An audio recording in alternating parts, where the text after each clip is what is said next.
So there's chronic sick, which is really awful and horrible, and I don't wish that on anyone. And then there's sick that's, temporary, and you get over it, and you're like, oh my God, thank God that's over. And then there's, that is just sick.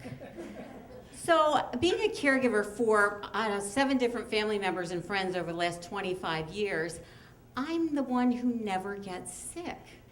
And so a couple of months ago, I was rushing around like I always do. I'm always in a hurry, and I jumped into the shower, and I washed my hair, and I went to grab the bar of soap, and all of a sudden, I see my toes at my eye level.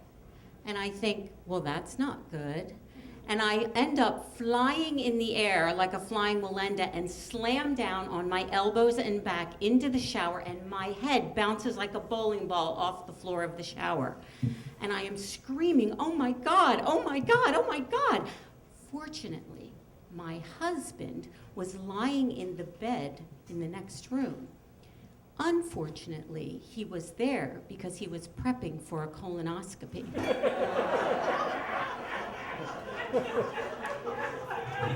I hear him say, did something happen?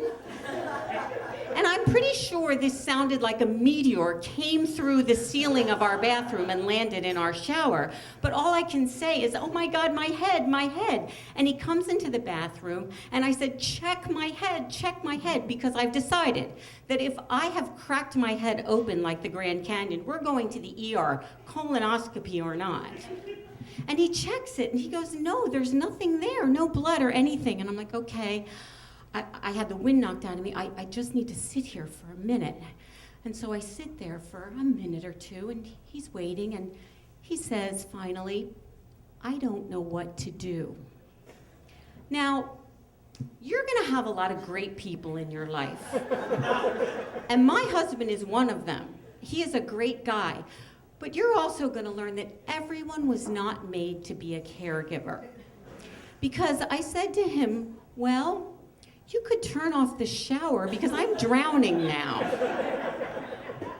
So he turns off the shower, and in a room filled with luxurious Costco Turkish towels, he grabs my flannel robe and puts it around my shoulders, which is nice, and I'm grateful, but it feels like somebody took a bunch of postage stamps and licked them and stuck them all over my body.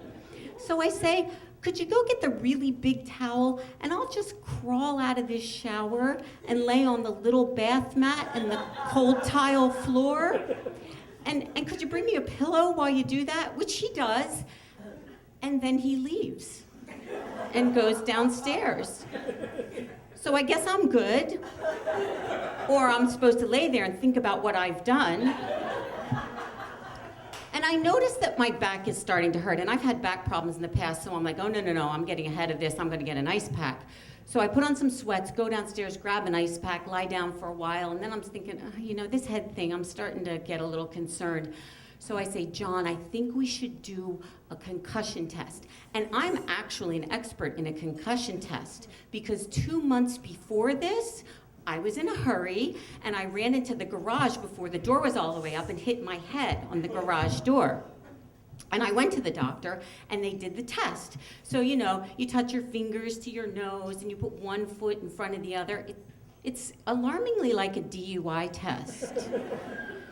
So I do those things, and I think I'm pretty good, but there's some questions. So I say to him, John, you have to say 5 words in a row, like butter, sugar, coffee, pepper, door. And then I'll say those words, and then I have to say them forwards and backwards, okay? And he says, okay. And I say, go. And he says,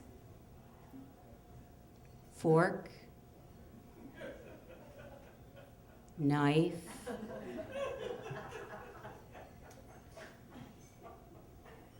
carpet.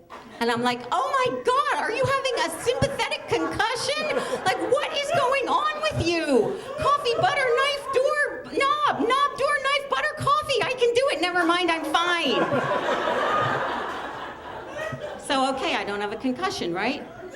2 days later, I'm doing research at the library, and I get so sick, I cannot get up. And I call him on the phone. I say, you have to take me to the doctor right now.